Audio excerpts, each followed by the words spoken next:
안녕하세요. 반갑습니다. 오늘은 윤석열 정부의 대선 공약을 중심으로 부동산 시장을 한번 분석해 보도록 하겠습니다. 윤석열 정부의 공약집은 두 가지가 있습니다. 중앙 공약과 시도별 공약이 있는데, 오늘은 이제 중앙 공약에 있는 부동산 공약을 중심으로 한번 살펴보도록 하겠습니다. 부동산 투자를 할 때 공약도 굉장히 중요하죠. 중요하니까 전체적인 국가 전반적인 공약도 한번 살펴보시고, 그 다음에 투자하고자 하는 시도 공약도 반드시 한번 살펴볼 필요가 있습니다. 공약이라는 부분들은 그야말로 이제 이렇게 하겠다는 약속이기 때문에 100%는 다 안 된다 하더라도 일정 부분들은 이 공약을 기초로 해서 계획을 수립을 해서 아마도 이제 그런 방향으로 이제 공약의 방향대로 향후 5년간 부동산 정책을 큰 맥을 잡아가지고 이제 추진을 할 것이라고 생각이 됩니다. 그래서 공약에 따른 시장 변화 이런 부분들을 좀 살펴보는 부분들이 굉장히 필요하겠죠. 자, 이제 진보와 보수에 관련된 부분들은 전번에 했던 유튜브를 한번 참조를 해보시고, 기본적으로 이제 보수의 부동산 정책을 고스란히 이제 공약집에 담아 나왔습니다. 결론적으로는 시장의 자율성을 강조를 하고, 정부의 주도적인 시장 개입보다는 민간 사업을 활성화시켜서 시장의 자율적 기능을 복원하겠다 하는 부분들이 이제 기본적인 대선 공약의 트렌드입니다. 우선 지금 문재인 정부에서 부동산 시장이 이렇게 불안한 요소가 뭐냐 보니까 규제를 강화해놨더라. 규제. 어떤 규제냐? 재건축 재개발에 대해 가지고 규제를 강화해놨다. 뭐 안전진단 기준이라든지 개발이익 환수라든지 여러 가지 측면에서 민간 사업자가 재건축 재개발을 통해 가지고 사업성, 즉 다시 말해서 수익을 올리기가 굉장히 힘들게 만들어 놨다. 그래서 민간 기업들이 이제 재건축 재개발에 대해서 활성화를 못 시키고 이 재건축 재개발이 굉장히 많이 위축되었기 때문에 공급이 이제 위축이 되었다. 이런 부분들이고, 공급이 이제 위축이 되니까 공급을 확대를 해야 되겠다라는 부분들. 그 다음에 이제 금융 규제, 대출 규제를 많이 해놨죠.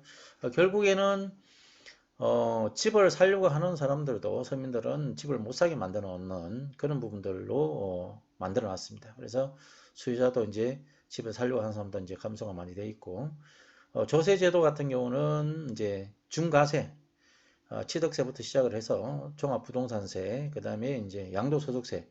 이거는 징벌적 과세라고 해도 과언이 아닙니다. 너무 강합니다. 그래서 부동산을 가지고 있는 분들이 이제 노무현 정부 지나고 나서 미분양분이 많이 발생이 되니까 이명박 박근혜 정부였을 때는 집을 사라고 많이 이야기를 했습니다. 그래서 이제 다주택자들이 집을 사서 임대사업자를 내서 임대사업을 하려고 샀는데 결국에는 또 이분들한테 중과세, 너거 이제 투기 세력이다. 그리고 이제 부동산을 통한 이익은 환수를 해야 되겠다 해서 이제 조세로 양도소득세라는 이런 부분들로 중과세를 하니까 이제 이 사람들은 팔려고 해도 못 팔고, 그다음에 이제 계속 가지고 있으면서 보유세 부담은 또 굉장히 많이 부담을 되는 부분들입니다. 그래서 이런 불합리한 부분들을 이제 없애야 되겠다라는 부분들이고, 이런 부분들이 전반적으로 이제 민간 사업에 이제 위축을 가져오고, 그다음에 또 하나는 이제 공급 부족으로 이어지면서 부동산 시장의 가격이 굉장히 상승하는, 폭등하는 그런 형태로 시장이 이제 불균형을 가져왔다. 결국에는 시장이라는 부분들은 수요자와 공급자가 자율적 시장 기능에 따라 가지고 시장의 균형 가격이 이루어져야 되는데, 이건 이제 국가에서 조세 부담이라든지 이런 규제 강화로 인해 가지고 공급 위축이라든지 그다음에 조세 부과에 대한 부분들을 부동산 가격에 이제 증가를 시켜서 가격이 오르는 부분입니다. 건전한 실수요자들에 의해 가지고 가격이 오른 것이 아니라 결국에는 정부 정책의 실패로 인한 시장 실패가 일어남으로 인해 가지고 결국은 가격이 폭등하는 이런 불합리한 결과가 나타나게 된 거죠. 그래서 이제 신정부에서는 이제 공급을 확대를 해야 되겠다. 공급 확대에 대해서 포커스를 맞추고 있고, 그동안에 강하게 이제 규제되어 있던 부분들, 이러한 부분들은 이제 규제를 완화를 해야 되겠다. 그럼 대출도 서민들이 1가구 1주택에 관련된 부분에 대해서는 세금을 완화를 해서 누구든지 집을 쉽게 살 수 있게끔 만들어 줘야 되겠다. 그 다음에 이제 조세 감면도 징벌적 조세에 대한 부분에 대해서는 건전한 조세로 가야 되겠다 해서 조세, 양도세 감면이라든지 이런 부분들이 굉장히 많이 나옵니다. 종합부동산세에 관련된 부분도 마찬가지고. 그래서 이런 기본적인 트렌드는 이제 신정부의 부동산 정책은 공급 확대, 규제 완화, 대출 완화, 그다음에 조세 감면 이런 형태로 이제 트렌드를 잡고 있습니다. 큰 줄기는. 그러면 이러한 그 신정부의 부동산 정책이 시장에는 어떤 영향을 미칠까? 그래서 어떤 분들은 이제 대규모의 공급이 확대가 되면 시장 가격이 이제 폭락할 것이다. 어떤 분들은 뭐 한 40% 정도도 폭락할 것이다. 이제 뭐 부동산 버블이 올 것이다. 뭐 여러 가지 이제 부동산 폭락을 주장하시는 분도 있고, 이제 아직까지 이제 공급이 되려고 하면 시간적이라든지 이런 부분들이 많이 필요하기 때문에 여전히 부동산 심리는 살아있고 가격은 상승할 것이다. 이러한 부분들이 이제 두 가지가 같이 이제 팽팽하게 이제 존재를 하는데, 제 개인적인 생각은 시장 가격은 그렇게 떨어지지 않는다고 봅니다. 결론적으로 말씀을 드리면, 하나는 이제 공급 확대를 이야기를 하는데, 공급 확대 부분들은 이제 신도시를 개발해서 이제 공급을 확대하는 방법, 그리고 도시 재생을 통한 그 재건축 재개발을 통한 공급 확대, 그리고 기존의 다주택자들이 가지고 있는 부분들, 그 부분들이 이제 규제가 완화가 되면서 시장에 매물로 나오는 부분들, 그런 부분들의 이제 공급 확대 정책이 되는데, 단기적으로는 뭐냐면 여러분 신도시를 개발한다든지 대규모 택지 단지를 조성한다든지 아니면 재건축 재개발을 통한 공급 확대는 실질적으로 시간적 요소가 굉장히 많이 걸린다고 보면 됩니다. 그래서 크게 영향을 미치지는 못한다. 그 다음에 또 하나는 이제 그 다주택자들에 대한 그 매물이 이제 나오게 되는데, 그 부분들은 이제 조세 감면이라든지 아니면 이제 그 대출 규제 완화라든지 이런 부분이 됐을 때 시장에 이제 나오게 되는데, 결국에는 법률 개정이라는 부분들은 국회에서 법을 개정을 해야 됩니다. 개정을 해야 되는데, 이러한 부분들 개정을 하려고 하면 지금 이제 야당이 됐죠. 민주당, 더불어민주당의 의원수가 굉장히 많이 있기 때문에 실질적으로 법률 개정하기가 굉장히 힘들다. 그래서 만약에 이제 이 법률 개정, 이게 진보 정권을 벗어나서 지금 이제 보수 정권이 들어왔는데, 보수 정권이 원하는 대로 부동산 정책을 끌고 나가기 위해서는 반드시 이제 법률 개정이 필요한데, 법률 개정이 이제 국회의원 수가 모자라기 때문에 그렇게 여의치가 않다. 그래서 이제 대선에서는 지금 여당이 이겼지만 지방선거 곧 있습니다. 지방선거. 그다음 지방선거에서 어느 정도의 지금의 여당이 그 표를 얻느냐 하는 부분들, 이어서 국회의원 선거에서도 얼마만큼 국회의원을 배출하느냐에 따라 가지고 이 법률 개정의 속도라든지 강도라든지 이런 부분들이 결정될 수가 있습니다. 그래서 당장에 대선에서 이겼다고 해서 신정부에서 추진하고자 하는 부동산 정책이 매끄럽게 그렇게 하루아침에 바뀌듯이 그렇게 법률 개정이 되는 것이 아니다. 그래서 이러한 부분들도 굉장히 난항을 겪게 될 것이다. 법률 개정에 있어서. 왜냐하면 진보 정권의 트렌드 자체는 결국에는 이제 부동산 규제를 강화하는 쪽으로 했기 때문에 본인들이 만든 법을 개정을 한다는 의미는 잘못된 것을 이제 시인해야 되는 부분들이기 때문에 쉽게 그렇게 법률 개정에 하지는 않을 것이다. 그런 부분이 있기 때문에 이 법률 개정을 통한 그 조세 감면이라든지 이런 부분들은 시간적인 요소가 굉장히 많이 필요하다. 즉 다시 말해서 공급 확대라든지 법률 개정이라든지 이런 부분들은 시간적 요소가 있기 때문에 심리적으로는 어느 정도 반응을 할 수가 있겠지만 실질적으로 시장에서 이러한 부분들이 실제화돼서 시장에 영향을 주기에는 시간적 기간이 굉장히 많이 소요가 될 수가 있다. 이렇게 보고 부동산 심리는 지금도 마찬가지입니다. 결국에는 부동산에서 부동산 가격이 많이 폭등을 했기 때문에 우리 그 이제 일본식 버블 이야기를 많이 하시는 분인데 일본의 그 부동산 버블은 주거 주택에 있는 버블이 아니라 기업 부동산들 뭐 빌딩이라든지 기업이 이런 부분들을 해서 당시에는 이제 버블이 올 수밖에 없는 부분들이 대출을 굉장히 많이 해줬어요. 많이 해줬기 때문에 대출에 관련된 이제 버블이 오면서 이제 부동산 버블이 오게 되는데 우리나라 같은 경우는 대출을 많이 안 해줬기 때문에 부동산 가격이 좀 하락을 한다 하더라도 그렇게 큰 영향은 없다. 이렇게 보시면 되고 심리적으로는 뭐냐면 부동산을 가지고 있는 분들은 아주 급한 사람 외에는 가격을 낮춰서 절대로 팔려고 하지 않습니다. 이 공급이 확대되는 시점, 대규모로 공급이 확대되는 시점에서는 공급량이 풍부하기 때문에 가격이 하락할 수 있는 요소가 있겠지만 현 시점에서 공급 확대라든지 법률 개정으로 인한 예를 들어 가지고 조세 감면에 따른 기존 다주택자들의 주택이 시장에 공급되기에는 시간적인 여유가 있기 때문에 절대적으로 이제 가격을 낮춰서 매도를 하려고 하지 않을 겁니다.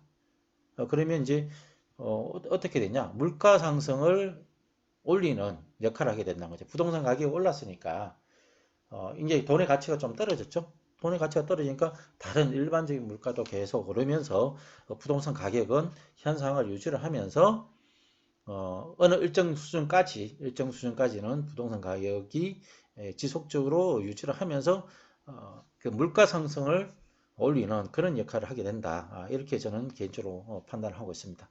그러면 그 대선 공약집을 보면서 세부적으로 한번 살펴보는 시간을 가지도록 하겠습니다. 자, 이번에 야당이었던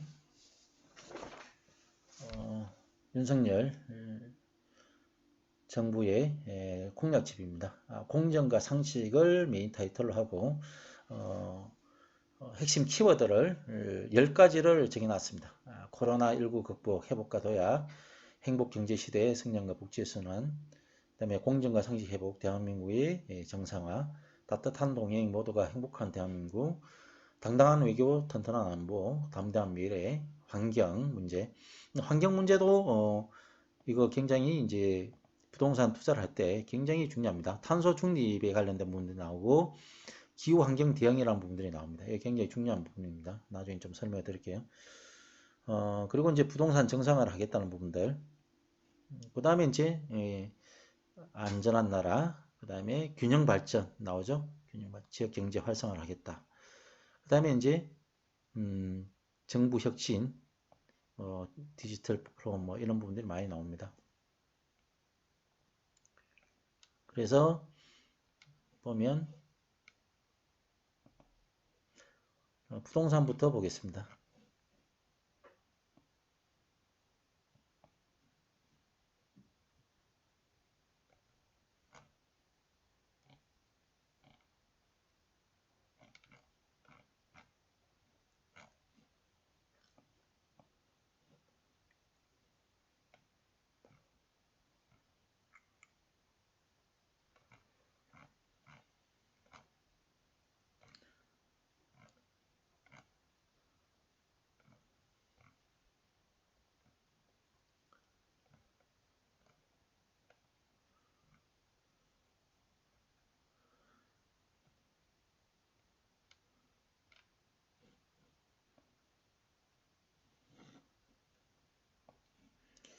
자, 이제 부동산 정상화에 관련된 이야기가 나옵니다. 부동산 정상화를 하는데 그 세부적인 계획안으로는 이제 충분한 주택 공급을 하겠다는 부분들이 나오고 충분한 공급 주택. 그 다음에 이제 재개발, 재건축, 리모델링 활성화하겠다는 부분들. 그 다음에 일기 신도시의 재정비, 양질의 주택을 공부하겠다. 이게 굉장히 중요한 이야기입니다. 그다음에 소규모 주택 정비 활성화하겠다. 그다음에 이제 임대주택, 임차인을 주거 안정, 그다음에 공공임대주택, 민간 임대주택 활성화하겠다는 부분들이고, 공시가격 많이 올랐던 거 환원하고, 부동산 세제를 정상화하겠다는 부분들, 대출 규제를 완화를 하고, 주택금융제도 주거 사다리 복원하겠다는 부분들, 외국인의 주택 투기 방지를 하고 국민의 거주권 보호를 하겠다. 이런 부분들입니다. 자, 여기서 핵심 키워드는 이겁니다. 주택 공급을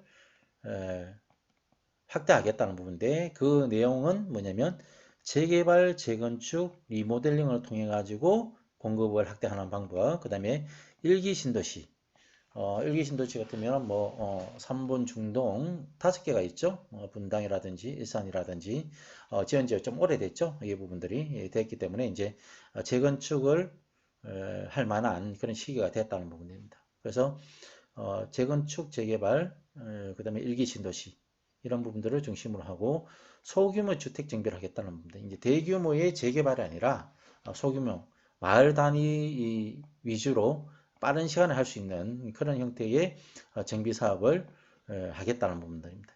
이 재개발, 대규모 재개발 사업 같은 경우는 시간도 많이 걸리고 절차도 복잡하고 이해관계가 많이 있기 때문에 시행되기가 굉장히 힘듭니다. 그런데 이제 소규모 같은 경우는 이제 빠른 시간에 할 수 있기 때문에 이것도 이제 굉장히 좋은 제도 중에 하나입니다. 공시가격, 공시가격이라는 부분들은 뭐냐면 지나치게 많이 올랐죠. 그래서 이걸 이제 공시가격이 좀 낮추겠다는 부분들이고, 그 다음에 이제 부동산 세제를 정상화하겠다. 예를 들면 양도소득세라든지 종합부동산세 이러한 부분들인데, 이러한 부분들을 이제 완화를 해서 부담을 좀 줄여주겠다는 부분들, 대출 규제, 뭐 LTV, DTI, 뭐 DSR, 뭐 이런 부분들 해가지고 지금 굉장히 빡빡하게 이제 대출 규제를 쪼아놨어요. 그렇기 때문에 이제 서민들은 현금을 많이 없는 사람들은 오히려 서민들은 대출이 안 되기 때문에 주택을 사기가 굉장히 더 어렵게 만든 그러한 부분들입니다. 자, 하나씩 보면 여기에서 이제 공급을 확대를 하겠다는 부분들이에요. 보시면 이제 이렇게 공급 확대를 하는 부분들이고, 과도한 재건축 재개발 규제로 인해서 주택 공급이 위축됐다는 부분들. 그래서 이제 주택 가격이 공급이 위축이 되니까 공급 부족으로 인한 주택 가격이 폭등했다. 이렇게 판단하고 있고, 세금 폭탄이라든지 무주택 과도한 대출 규제 이런 부분들이 이제 주택 전반에 대해서 국민 불안감을 해가지고 가격이 올랐다. 그래서 이런 규제를 남발해가지고 부동산 가격이 오른 폭등한 이런 원인이 제공이 됐다. 그래서 어떻게 하겠냐? 이렇게 하겠다는 거죠. 주택 공급을 하는데 5년간 250만 가구, 사실상으로 이거는 이제 제가 봤을 때는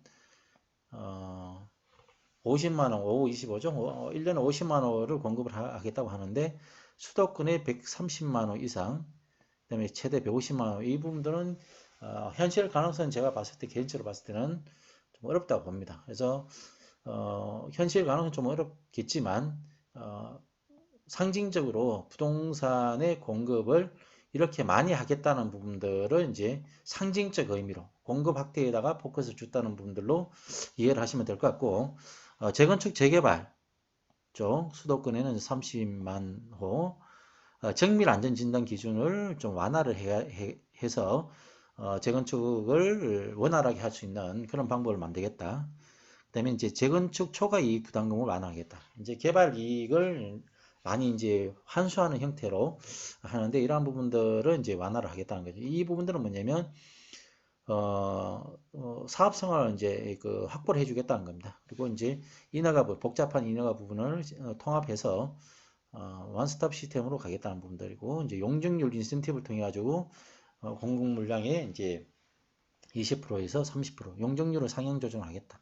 라는 부분들입니다. 그래서 용적률을 상향 조정을 해주면 이제 사업성이 좋아지겠죠. 이러한 부분들 해서 재건축, 재개발을 활성화를 통한 공급 확대를 하겠다는 부분들이고, 도심 역세권 복합 개발입니다. 20만 원. 그래서 여기 나오죠. 준공업 지역. 항상 제가 이제 주장하는 부분들이 이 준공업 지역을 복합 개발하는 부분입니다. 그래서 도시 재생에 있어서 가장 개발 이슈가 포커스가 되는 부분들이 이제 준공업지라고 보시면 됩니다. 성수동, 양평동, 영등포, 대림동 뭐 이런 부분들.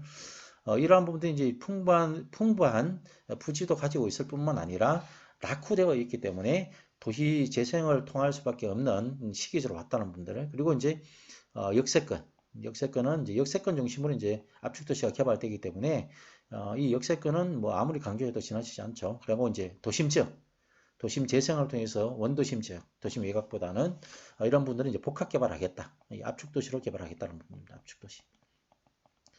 그다음에 이제 여기 나오죠. 국공유지 및 차량기지 복합 개발. 예를 들면 청룡상계라든지 그 용산이라든지 이런 부분들 전철 부지를 활용을 해서 그 지역의 역세권 중심에 이제 복합 개발을 하겠다는 부분들입니다. 그다음에 미활용 국공유지 이 부분들. 그다음에 입체화 추진. 그다음에 이제 소규모 정비 사업도 하겠다는 부분들이고 용적 인센티브 쭉 해가지고 쭉 하겠다는 부분 나오죠. 공공택지도 142만 호. 그다음에 여기 GTX 노선상의 역세권 컴팩트 시티 건설을 추진하겠다. 이 부분들이 굉장히 중요합니다. 그래서 윤석열 정부에 있어서는 포커스를 지역을 어디를 선택을 해야 되냐면 여기 다 나와 있죠. 재건축 재개발하는 쪽에 이제 포커스 맞추고 도심 지역의 역세권과 준고급 지역의 역세권 이런 부분들. 그다음에 이제 차량의 전철 차량 기지, 미활용 국공유지. 그다음에 이제 GTX 노선상의 압축 도시를 만들겠다. 컴팩트 시티를 추진하겠다. 그래서 이런 부분들이 주 포커스니까 이런 지역을 중심으로 이제 투자 포인트를 삼아야 된다. 이렇게 보시면 됩니다.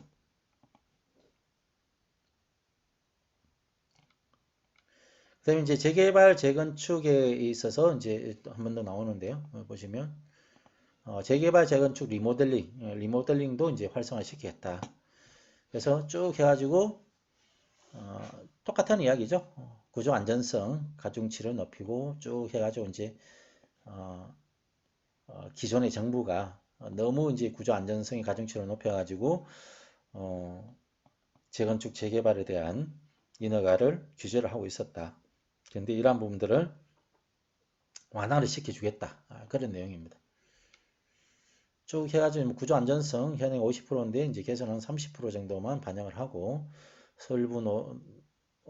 설비 노후도 주거 환경 뭐 이런 부분 쭉 해서 새로운 기준 재건축 정비 안전 진단 기준의 새로운 기준과 가중치를 줌으로 인해 가지고 재건축 재개발에 대한 부분들에서 개발할 수 있도록 쉽게 할 수 있도록. 그 다음에 이제 초과 이익 환수제 완화를 하겠다. 이거 진짜 이거는 완화가 돼야 됩니다. 이런 부분들. 그 다음에 분양가 상한제 이런 부분들. 기존 정부에서는 결국 두 가지를 가지고 통제를 했습니다. 하나는 가격 통제, 가격을 통해서 통제를 했고 분양가 상한제. 분양가 상한 가격 통제는 사실상으로 이 부분들은 이제 개인 자산에 대해서 분양가를 가격을 통제한다는 부분들은 굉장히 굉장히 이거는 부정적인 시각으로 저는 개인적으로 보고 있는데 뭐냐면 가격을 통제한다는 부분들은 자본주의 사회에서 국가가 민간 사업에 대해서 그거는 너무 심하다 이렇게 보시면 됩니다. 왜냐하면 가격 통제라는 부분들은 뭐 전쟁 시라든지 국가 위난 시기에 이 가격 통제를 해서 좀 안정화시키려고 하는 그런 부분들인데 아니 10억을 받을 수가 있는데 이거 8억만 받으래. 그럼 내가 7억에 들어가지고 했는데 1억밖에 안 남는데 그냥 정상적으로 시장 가격은 10억이란 말이죠. 그럼 3억을 남을 수가 있는데 그럼 이거 사업하겠어요? 안 하겠어요? 안 하지. 그러니까 안 하는 거예요. 분양가 통제를 해버리면. 그럼 결국에는 뭐예요? 뒷돈 주고 하는 남시장이 발생될 수밖에 없다는 부분이죠. 그 규제라는 부분들은 모든 것을 법적으로 규제해가지고는 할 수가 없습니다. 그래서 이제 국가 권력은 시장의 힘을 절대로 이길 수가 없습니다. 모든 것을 하나하나 국가에서 통제하고 규제하고 감시하고 이런 부분들이 있을 수가 없다는 거죠. 그래서 이제 분양가 상한제를 통해 가지고 규제를 했고 그 다음에 이제 개발 이익 초과이익 환수를 했는데, 아니 이거 했는데 내가 10원 냈는데 이거 10원 못 남기로 해가지고 남으면 국가에서 환수를 해가겠다. 뭐 각종 이런저런 이유로 돼서 이런 부분들도 결론적으로는 시장 자본주의 경제에서는 이러한 부분들은 지나치게 이렇게 시장을 위축시키는 부분들은 되어서는 안 된다 이렇게 봅니다. 그래서 이런 부분들이 이제 원래대로 이제 정상화를 시키겠다는 것이 이제 신정부의 부동산 정책입니다. 쭉 있고 사업성이 낮은 지역은 사업성이 낮아가지고 개발이 안 되는 지역은 이제 민간하고 이제 공공 참여를 해서 재개발을 추진하겠다 이런 분들. 그다음에 법적 제도도 리모델링도 마찬가지입니다. 쭉 이게 리모델링에 관련된 규제가 여러 가지 복잡하게 많이 돼 있어요. 그런 부분들을 단순화하면서 완화를 하겠다 이런 부분들입니다. 그래서 공급 확대의 포커스는 재개발 재건축을 통해 가지고 공급 확대를 아주 신속하게 하겠다라는 내용입니다. 그러면 투자라는 부분들은 그러면 이게 활성화되면 기존에 이제 사업성 있는 재개발 재건축 단지가 많겠죠. 그런 지역을 중심으로 찾는데 재개발 재건축 쪽에 투자 가치가 높은 아파트 같은 경우는 단지 수가 일단은 규모가 좀 있어야 되겠죠. 단지 수가 커야 되고 두 번째는 뭐냐면 용적률. 현재 시점에서 용적률이 낮아야지만이 용적률을 새로 지을 때는 용적률을 높여가지고 사업성을 가져올 수가 있습니다. 세 번째는 이제 환경 문제입니다. 환경 문제인데 이 환경 문제는 수변축하고 관련이 있습니다. 본격적으로 이제 수변축이 개발이 되는데 서울로 말하자면 한강변 주변의 아파트 재건축이 필요한 아파트 이러한 부분들은 윤석열 정부에서 부동산 가격이 굉장히 많이 오를 수 있는 그런 요소가 됩니다. 그리고 지금까지 사업성 때문에 위축되었던 재건축도 본격적으로 이제 시작이 될 수 있는 활성화될 수 있는 그런 계기가 되는 시점이 이제 현 정부라고 할 수가 있겠습니다.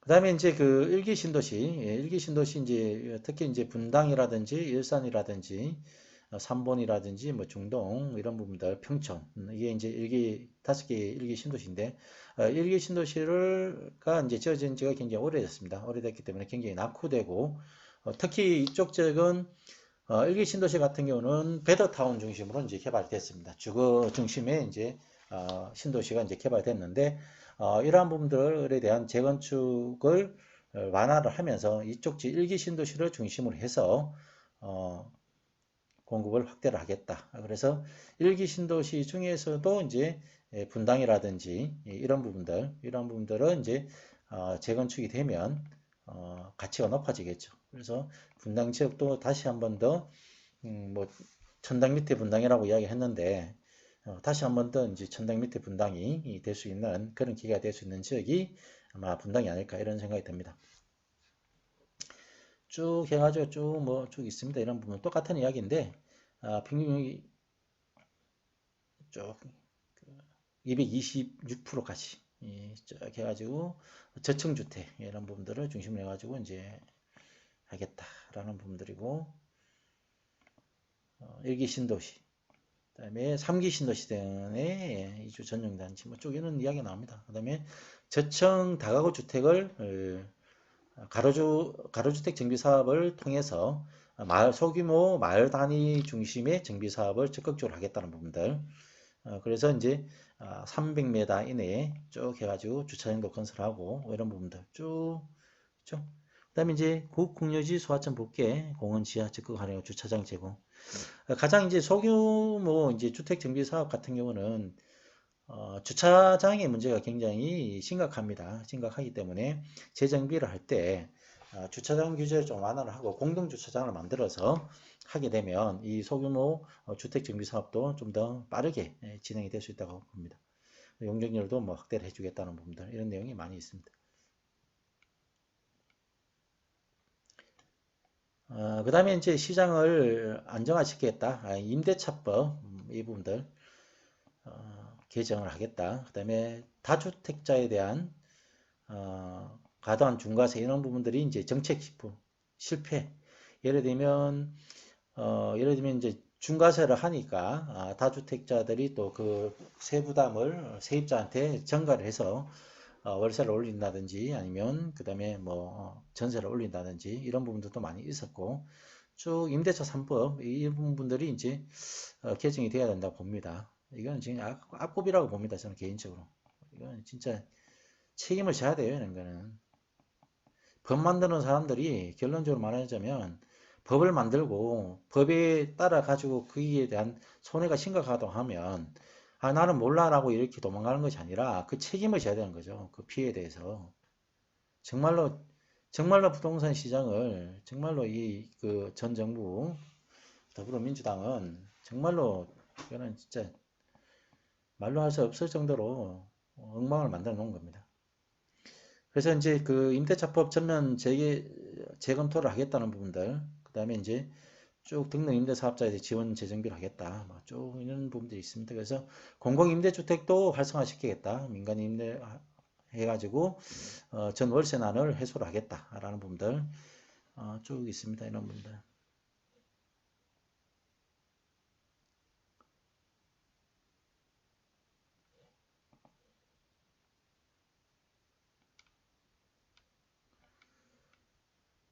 부동산 세제를 이제 정상화하겠다는 부분입니다. 부동산 세제. 그래서 이제 세금 징수가 너무 많다. 거래세, 특히 양도소득세. 이거는 정말 징벌적으로 만들어 놨기 때문에 이렇게 만든 전 정부의 국회의원들은 책임을 져야 됩니다. 이런 부분들. 응? 개인 자산에 대해 가지고 어떻게 그 양도소득세를 그렇게 완전히 이거는 뭐라고 해야 되나 그냥 너 범죄다 이렇게 할 정도로 너 벌었는 거 다 내놔 이렇게 이런 식으로 이제 그 법을 개정해 가지고 자 부동산 세제 부동산 세제에 대해서 이제 설명 좀 드릴게요. 똑같습니다. 이 부분도 기존에 동일한 부분들인데 이제 그 종합부동산세, 양도소득세, 그다음에 이제 취득세 이런 부분들이 이제 굉장히 강하게 세금을 내라라는 부분들인데 조세 원리에 맞게 이제 개편을 하고 보유세는 이제 납세자의 부담 능력 고려해가지고 수준급 변동폭을 조정하겠다. 그래서 부동산 공시가격도 공정시장 가액 비율을 2020년도 수준으로 조정을 해가지고 공시가격을 2020년 수준으로 환원을 하겠다는 부분들. 그리고 이제 공시가격에 산정 근거하고 평가 절차를 좀 투명하게 공개를 하겠다. 공시가격 이거 굉장히 문제가 많습니다. 공시가격은 이건 이제 그 감정평가사들이 공시가격을 이제 산정을 하게 되는데 이 공시가격이 실제의 거래 가액하고 실제 시세하고 차이가 많이 나는 경우가 있습니다. 그런 부분들은 이제 그 민원을 제기를 해서 공시가격을 조정을 할 수는 있는데 이 부분들에 이제 지나치게 그냥 많게 이렇게 해버리면 결국엔 공시가격이 높다는 의미는 세금을 많이 낸다는 부분들이거든요. 그래서 공시가격을 지나치게 높게 해서도 안 되고 결국엔 공시지가를 굉장히 높게 책정을 해놓으면 부동산 가격이 예를 들어 가지고 이런 겁니다. 예를 들면 시세가 10억이에요 현재. 그런데 공시가격을 예를 들면 8억으로 해놨어요. 그럼 시세보다는 공시가격이 싸죠. 그럼 8억 기준으로 이제 해가지고 세금을 매겼는데 한 6개월 있다가 뭐예요? 이것이 이제 7억으로 떨어졌다. 여기 떨어질 수도 있죠? 3억 정도. 이랬을 때는 어떻게 할 거냐? 또 이제 한 1년 정도 기다려야 되겠죠? 다시 재평가 해가지고 이걸 뭐 6억으로 하든지 5억으로 하든지 이렇게 해야 되는데 이러한 부분들 그래서 이 공시지가를 조금 텀을 좀 주는 게 좀 필요하지 않겠나 이런 생각입니다. 종합부동산세 같은 경우 지금 1주택자들이 이번에 이제 공시가격이 많이 오르는 바람에 종합부동산세의 대상이 된 경우가 많이 있어요. 그래서 이제 그분들이 이렇게 이야기를 합니다. 나는 평생 동안 이 집 옮기기도 싫고 내가 50년 동안, 40년 동안, 50년 동안 살았는 집인데 난 집 한 채밖에 없는데도 불구하고 내가 무슨 종합부동산세에 그렇게 부동산을 많이 가지고 있어서 내가 종합부동산세까지 내야 되느냐 이렇게 이야기하시는 분도 많이 있습니다. 많이 있는데 이 종합부동산세하고 재산세는 과거에 이제 이중과세라는 그런 문제가 있기 때문에 이 부동산세하고 종합부동산세하고 재산세는 통합을 하겠다는 부분들이 현 정부의 부동산 세제의 정책 방향입니다. 이거는 좀 바람직하지 않나 이런 생각이 듭니다. 그리고 이제 다주택자들에 대한 부분도 이렇게 복잡하게 되어 있는데 이러한 부분도 단순하게 정비를 할 필요가 있다. 저는 그렇게 생각합니다. 양도소득세 이 부분들도 지금 이제 투기 목적으로 뭐 양도소득세를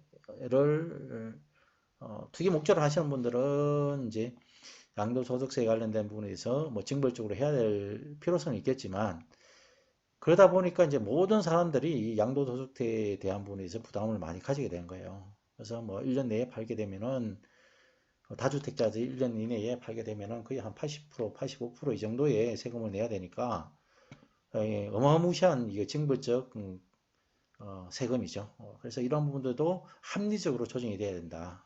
저는 그렇게 생각하고 취득세도 마찬가지입니다. 취득세도 이거 이제 취득하는 부분들도 이제 그 세율이 굉장히 많이 올랐는데 이런 부분들도 조금 합리적으로 서민들이 집을 샀을 때 이 세금 부담 때문에 집을 살 수 없게끔 그렇게 만드는 부분들은 없어야 될 거라고 생각됩니다. 그래서 이러한 부분들도 이제 합리적으로 이제 조정이 될 거다. 이렇게 보시면 됩니다.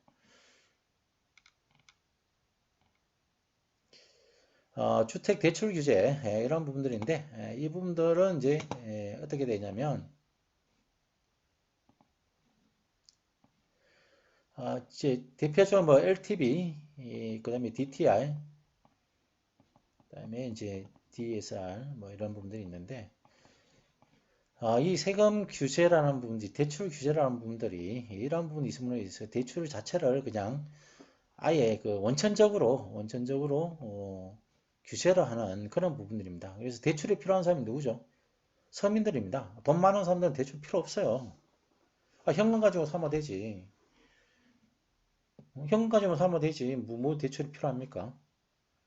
그래서 이제 이게 갭 투자를 많이 한다고 해서 예를 들면 뭐 소액을 가지고 다 대출로 해서 다주택자들이 이제 투기 목적으로 한다고 해가지고 주택 규제를 해놨는데 실질적으로는 그러면은 오히려 서민들한테는 대출 규제를 풀어줘야 되겠죠.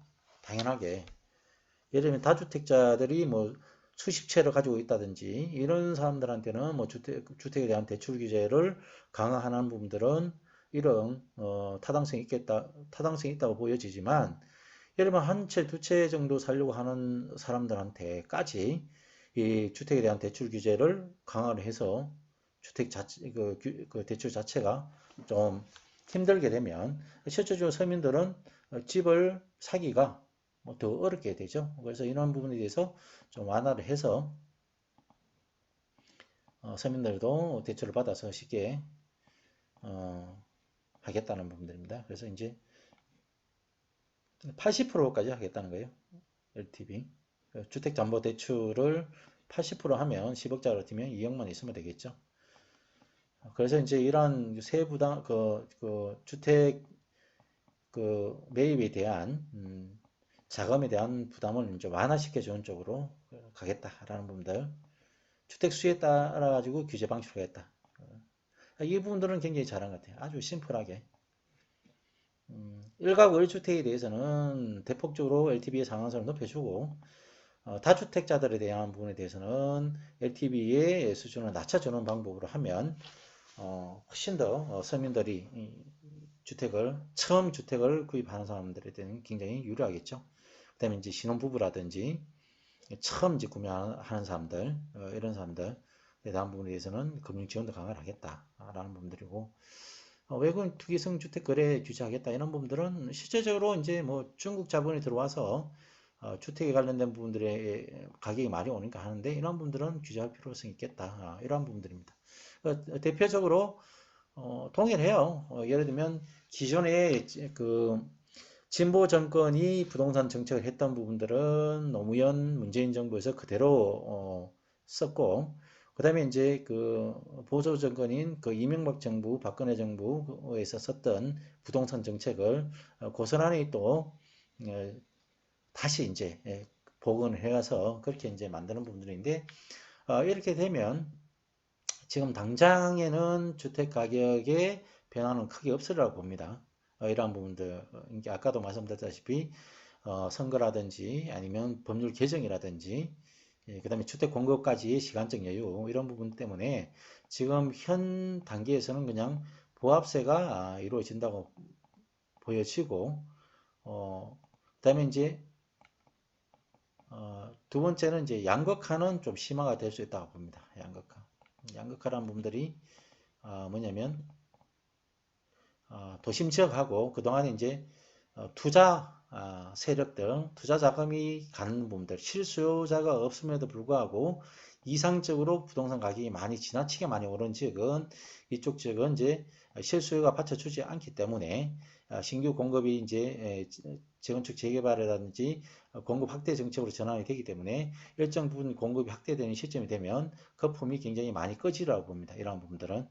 그래서 꺼진다 하더라도 뭐 제가 봤을 때는 20% 이내에 가격 하락이 있을 거로 이렇게 보여지고 그 다음에 이제 그 도심 지역 실수요가 받쳐주는 지역 뭐 서울 지역이라든지 이런 부분들은 가격 자체가 지속적으로 상승할 수 있다 이렇게 보는 부분들이 뭐냐면 재건축 재개발에 대한 기대 심리 그리고 도심 지역은 결국에는 외부에 있는 인구가 이쪽 도심 지역으로 이제 유입될 수밖에 없기 때문에 실질적으로 지속적인 수요가 발생이 됩니다.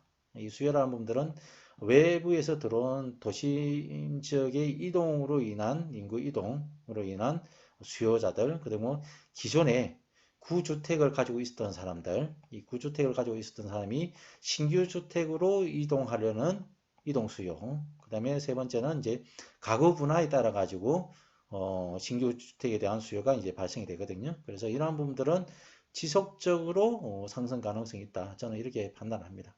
이러한 부분들을 참고를 하셔가지고 투자에 좀 참고를 하시기 바랍니다. 감사합니다.